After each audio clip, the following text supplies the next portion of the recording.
Hello, hey everybody, welcome back. It's NFL Survivor week number 7, 2023. Pick a winner with the Cheezeman. How did we do last week? How did you do? It was kind of a tough week, but really it turned out, we thought it might be a tough week, but it turned out to be fairly easy. You can see my two Survivor plays, Jacksonville and the Rams winners.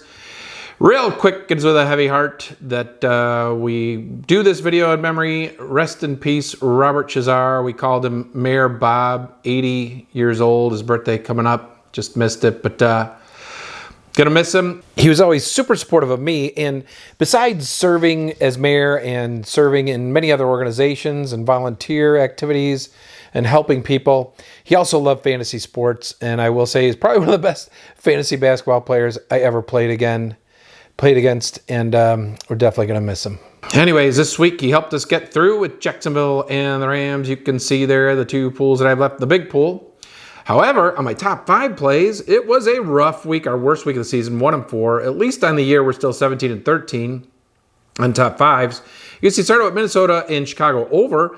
Once Justin Fields went out of the game, I was okay when it was 6-6. We were just trading field goals. I felt we still have a shot here to get this over with these two teams, but then Fields goes out, and that just took the wind out of the sails. But then, of course, once that occurred, Cousins didn't have to throw it anymore either, and he finished under his passing total, which stunk. Miami team total over, it keeps trucking along. Rams team total over was 27.5. They hit 26, 4 field goals, and I think they missed a field goal.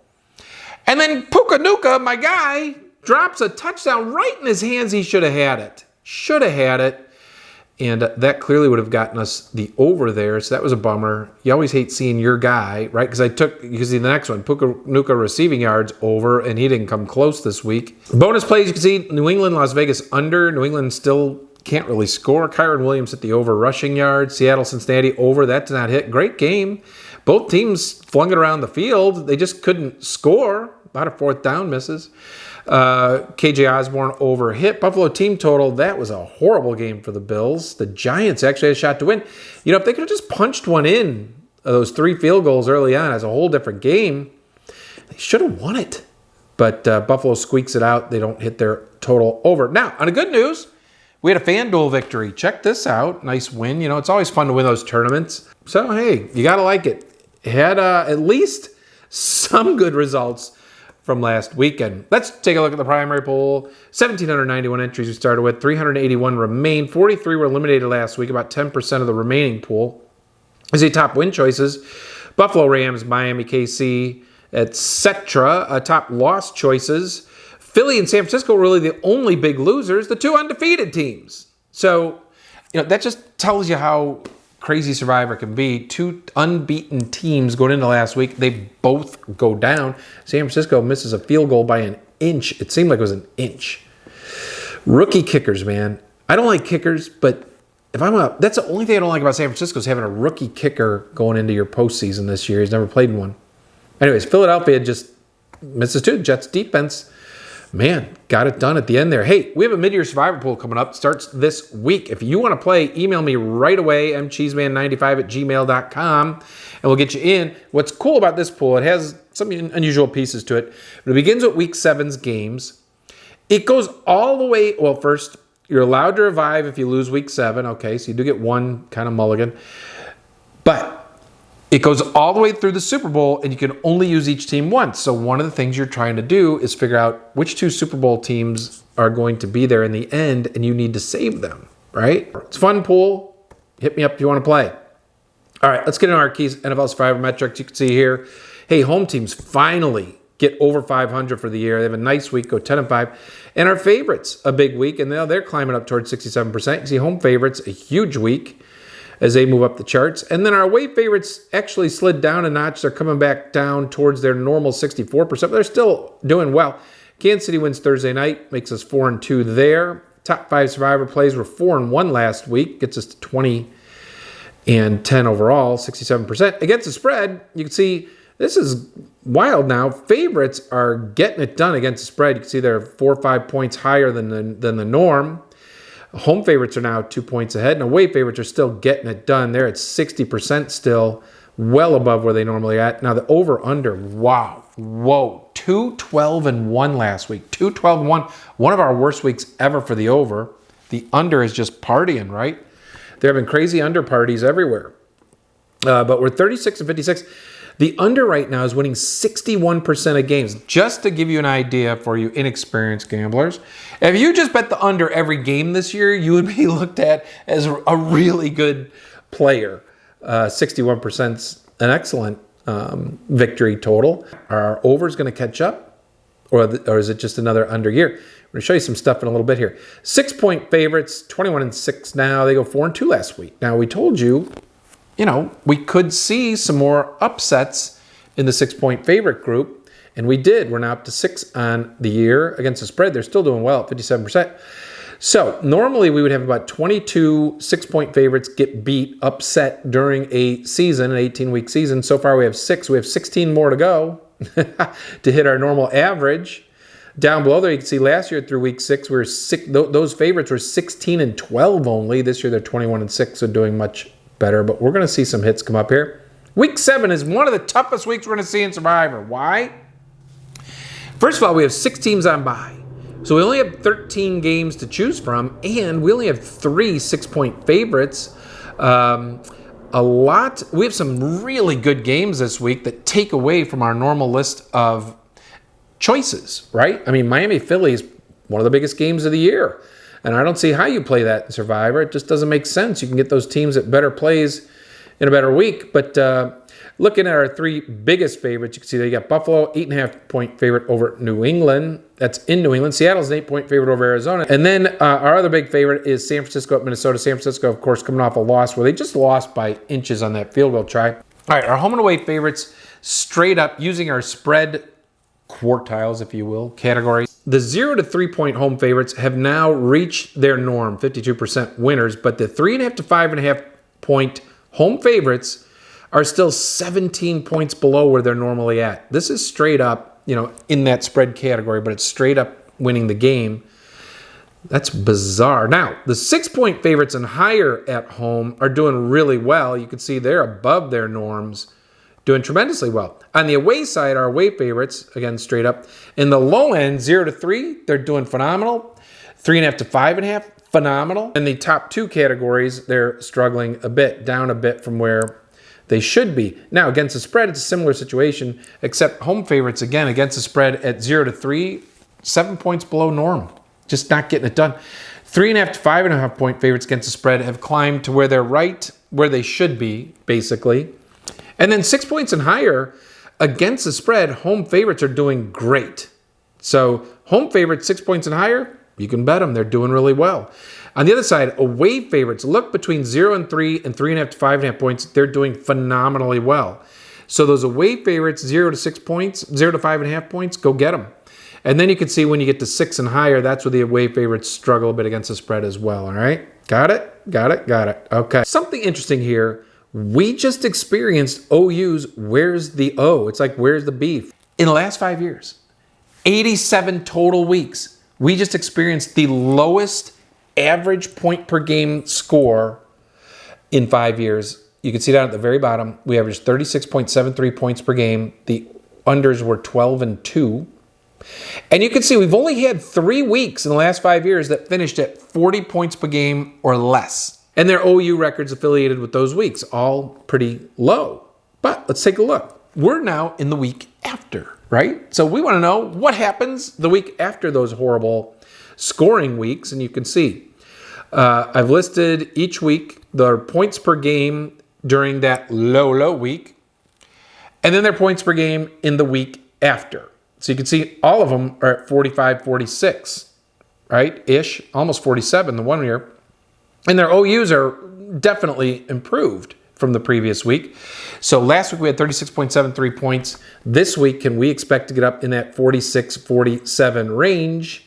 And with 13 games, maybe have a nice 7-6 over week, 8-5 maybe. Here's something to look at too. In our first 7 weeks, here's your last 5-year average over-under point per game total. Over-under total per game, right? So this is the Vegas line, what Vegas sets. And you can see it's at 45, 46, typically gets up to 47 in weeks 5 and 6. Now last year, unders bomb-blasted the overs. Unders won like 56 or 57% of the time. So this year you can see in week 1, we started with the lower total per game at 44. And then it's remained at 44, but now it's going down. You can see last week was 43.90. This week we're at 42.69. Vegas has not gone below 43 point per game OU average in 5 years, except for the last 3 weeks of last season. So this is the first time, plus the last 3 weeks of last season. What it does, though, is it brings your totals down. So now there should be more over opportunities overall, right? And take a look this week, guys. We have 6 bye teams. 4 of those bye teams are in the bottom 11 scoring offenses in the league. So you would think we could hopefully have a nice scoring weekend. I'm not saying we need to have scoring weekends every weekend, but when you play DFS or fantasy, get some points. These are our 5 worst teams right now.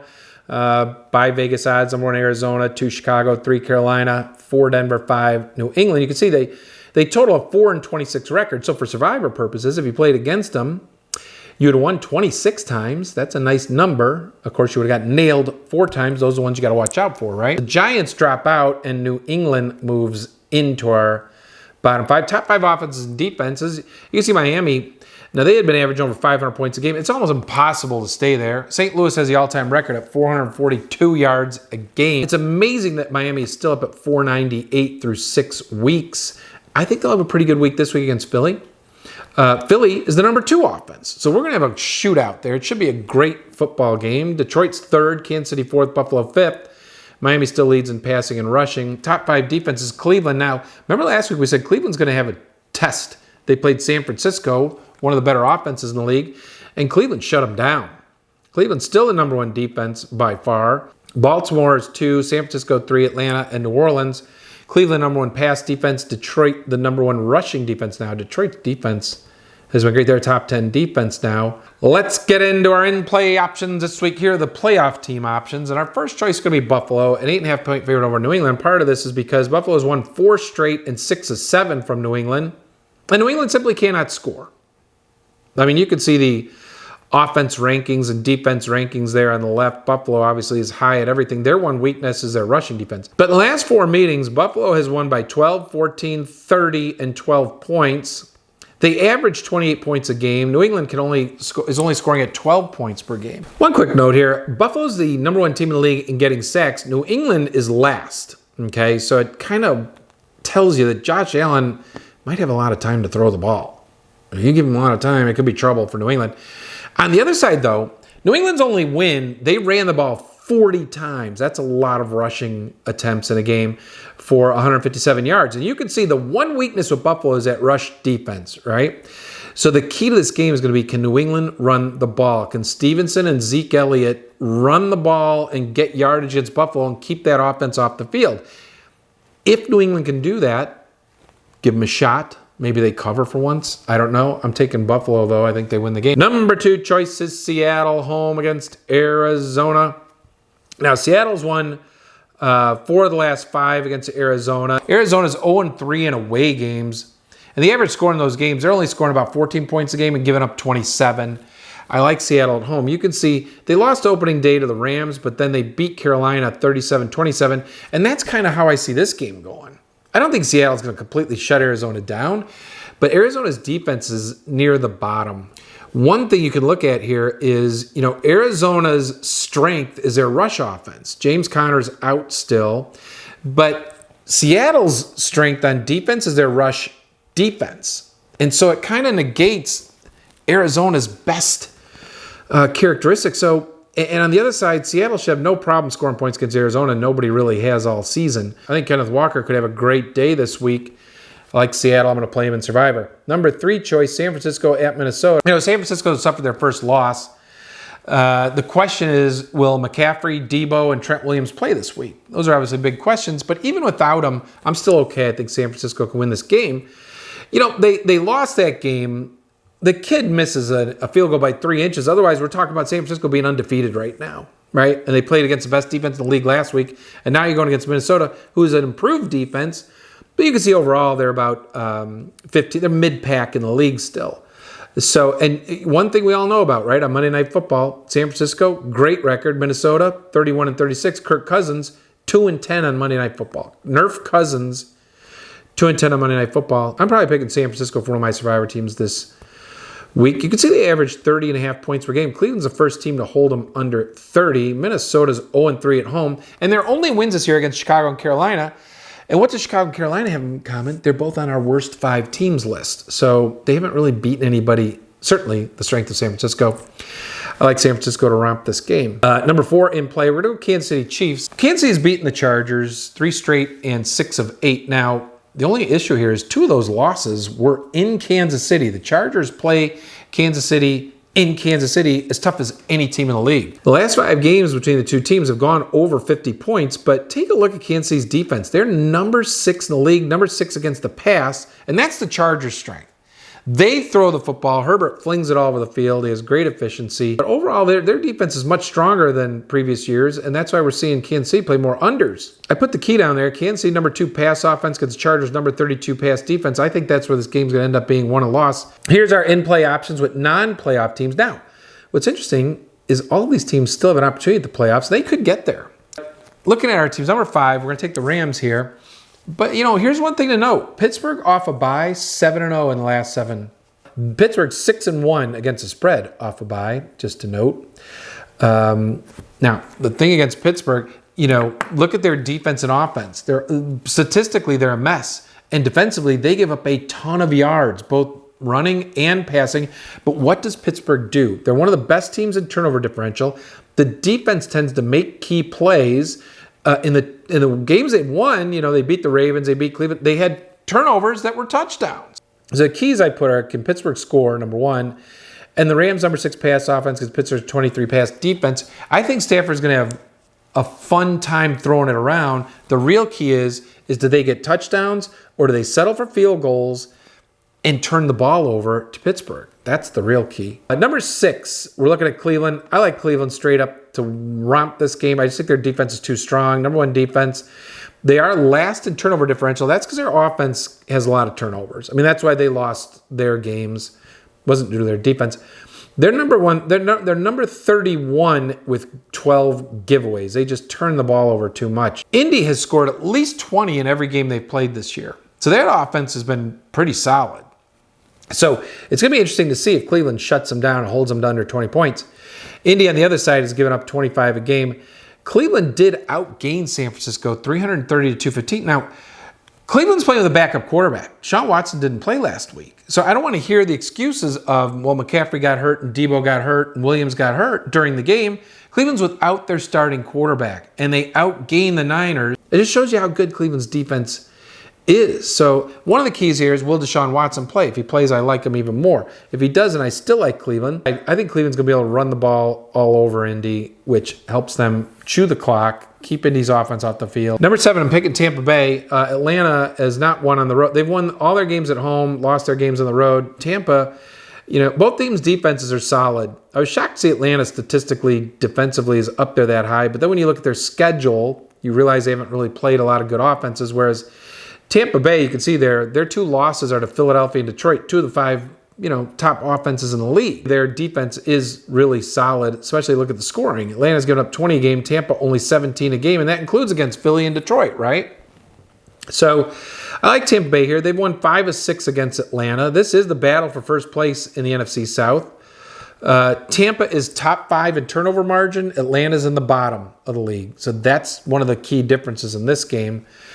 You've got Baker Mayfield playing really well. He doesn't get sacked. He's not making turnovers.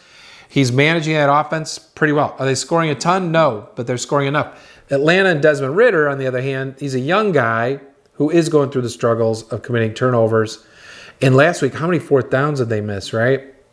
Part of that's due to maybe his inexperience. I like Tampa Bay to win the game. I think they come through on this one. Let's take a look at the maybes. Now, I got 2 of them on here, Las Vegas and Green Bay. Now, we'll start with Green Bay going to Denver. One of the things here, Green Bay's coming off a bye. They're 11-6 off of buys.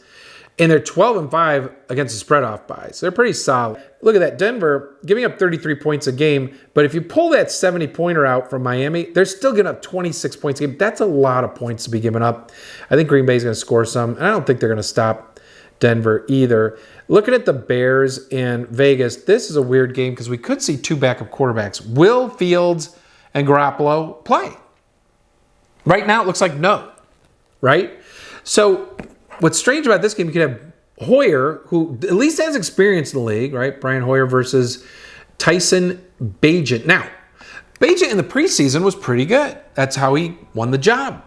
Last week, just remember, he came into the game in the middle of the game and didn't look, I mean, he had the fumble, which got returned for a touchdown, but he did have a drive where the Bears scored.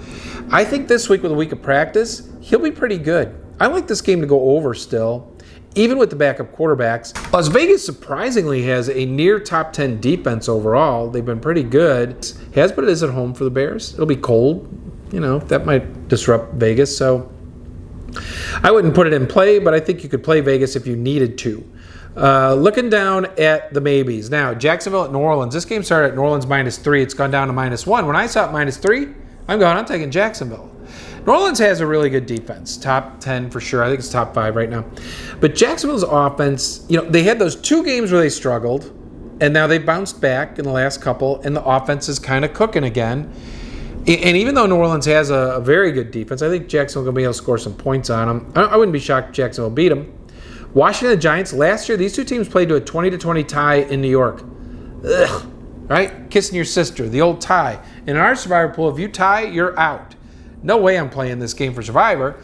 I do kind of like it for the over. Detroit at Baltimore, this is going to be a huge game. Great game. Battle of division leaders. Detroit 5-1, Baltimore 4-2. Both are top 10 offenses. Both are top 10 defenses. Detroit's the #1 rush defense. Baltimore, very good running the football. Detroit's better passing the ball. Baltimore is one of the top passing defenses. This is going to be a fun game to watch. It'll be a good game. Would never pick it for Survivor. You can find these teams in better places later on. Miami at Philadelphia, again, no chance I'd play this for Survivor. You can find both these teams in better places later on. One thing to know, I mean, Miami, obviously, 500 yards game. The only time they were kind of stopped was at Buffalo. Buffalo has a strong defense. Philly's pass defense has struggled a bit this year. They're like 20th in the league overall pass defense. Last week, you know, they lose, but Darius Slay and Jalen Carter don't play. Both should be back this week. You got to watch for that, which makes their defense better. Jalen Carter helps them have the #1 or 2 rush defense. And that would mean Miami's throwing the ball around a lot more. I'd see this game as an over, a shootout. I don't think either team's going to be able to stop each other. It's going to be a lot of fun. That's going to be the funnest game of the week. Kind of similar to maybe our Super Bowl last year. All right, the dog report. Let's take a look real quick. As you know, dogs win 33% of all games straight up. So we always like to take a look at the potential teams that can pull off an upset, whether it's minor or not. You can see on the home dogs, I like Chicago, the Giants, and Denver to have the best chances this week. Those are the ones I put in blue. And on the road dogs, I like Jacksonville. I think Detroit absolutely has a shot. And Miami certainly has a shot against Philadelphia. It's going to be a great game. Let's take a look at my picks in the primary poll this week. You can see the 2 teams I've left, 2 and 5. I'm going San Francisco and Seattle. I like both of these squads to get it done. And I gave you the reasons why earlier. Really, Kirk Cousins on Monday night struggles. You're without Justin Jefferson, your best player. Even if the Niners are without McCaffrey and Debo and Trent Williams, all 3 may play, but all 3 may be out. You may get 1 or a few. Anyways, I still like San Francisco to get this done. They still have a good squad and can do this. And Seattle at home against the Arizona team that's played spiritedly, right? They work hard. They try.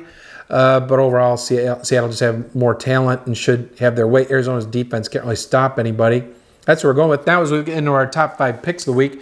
Team records against spread. You can see Miami's #1 at 5-1 with Detroit 5-1. Rams 4-1-1. Baltimore's 4-2. We have Detroit playing Baltimore this week. On the other side, Denver and Carolina are both 0-5-1. Giants, New England, Atlanta 1-5. So some struggles. On the over-under, as you can see there, the under is over 60% winners right now. Chicago got their first under last week. They're now 5-1. Denver, Arizona, San Francisco, Miami, and Indy are all 4-2. We only have 8 teams over 500 to the over. And you can see on the other side, we have 17 teams over 500 to the under. New Orleans remains undefeated to the under. 6-0 unders. Okay? You can see other teams there, Baltimore, Giants, Atlanta, Tennessee, etc. This week, we have Atlanta, 5-1 to the under against Tampa Bay, 4-1 to the under. Two good defenses. The OU's at 38. On the other side, we've got Denver and Green Bay, two of our better over teams playing each other. Okay? All right, let's take a look at our top 5 plays for the week. You see last week, well, let's skip through that. Let's get to our top 5 plays this week. Number 1, I'm still going to go Las Vegas, Chicago over 37.5. I like that low total. Look, there's a bunch of dynamics going on here, right? We talked about this. Number 1 is that last week we had our lowest scoring average week per game in 5 years. And the week after, we've seen that total rise nearly 7, 8, 10 points per game. And I'm going to assume that we're going to rise at least 6, 7 points a game here. So when I started looking at the 13 games, I thought, okay, which 7 of these can go over? I like some of these totals with these lower totals. I like the idea that Chicago's quarterback, the rookie, is going to get a chance to practice all week. He looked great in preseason. Roshan Johnson's back. Vegas has Hoyer. You still have Devontae Adams, Jacoby. I think this game goes over. Both teams are going to score. I'm going to still stick with Chicago going over. Cleveland -3 against Indy. I just think Cleveland's better than what Vegas thinks and everybody else thinks, and I think they're going to roll. Miami team total over 24.5. That offense just seems unstoppable. I know they were stopped by Buffalo. The thing about Philly is they jump to a lead, and then they grind in the second half with these time-consuming drives so you don't get the ball, right? That's the only thing that scares you. Otherwise, if Miami can kind of keep up with them in the first half, I think Miami goes over their total again. This turns into a bit of a shootout. Giants Washington over. Another low total at 38. Like I said last year in New York, they played a 20-20 tie. And, you know, as I was talking about before, both these teams have bottom 6 defenses right now, right? Whereas Atlanta and Tampa Bay, the OU is 38. Both of those teams have top 6 defenses. I think it's easier to get scoring against bad defenses with bad offenses than it is to have good offenses against good defenses, or bad offense against good defense. I don't know. Either way, you get what I'm saying. I think it's easier to score more points with bad defenses. And so I like the Giant Washington over. Saquon Barkley's back, so that gives the Giants a good edge there. Tyrod Taylor will now be in his second game back, and he's not as awful as he looked the other week. A Rams player over. You're going against Pittsburgh defense that has done well and made some big plays, but they give up a ton of yards. So I'm going to look and see which Rams player I like. I haven't seen any of the totals yet for Kupp, Puka, Kyron Williams, any of these things yet. So I want to take a look, and then I'll pick one of those players. The Philly-Miami over in the bonus side, love it. I just think it's going to be a shootout of a game for once. Number 1 and number 2 offenses. Both defenses are not quite up in the top 10. Philly first quarter, I may go back to this. I think Philly will jump out to a lead, and then Miami will stay up. Kenneth Walker over 77.5 rushing yards. Arizona could not stop the run. They've given up well over 100 yards a game rushing every game. Walker's had a great season. Honestly, I don't know why Zach Charbonnet plays. Walker's just as big, faster, and he's a better running back. But I get it. You're giving a bit of a timeshare there, but Walker should have a great game this week. Tua passing over 269.5 yards. I like it. I think that Philadelphia is going to keep scoring, and Tua is going to have to keep throwing the ball. Philadelphia's defense, especially if Jalen Carter plays, is one of the best rushing defenses in the league. So that says Miami's probably going to have to throw it more than they run it like they normally do. And then I'm going to look at Miami-Philadelphia players. If I think that game's going over 50s into maybe the 60s, there's got to be at least 1 or 2 players that you like that may be a little undervalued. I have to take a look at those. Seattle, Arizona over 44.5. I do like that as well. All right, guys, here's my Survivor picks for the week. We're looking at San Francisco and Seattle. Thank you so much to CooperGroove.com, our sponsor. Check out their drumsticks, baseball bats, golf grips. We're going to miss you, Mayor Bob. We're going to miss you. This has been NFL Survivor week number 7. Picking winners at the Cheezeman. Good luck, and we hope you survive.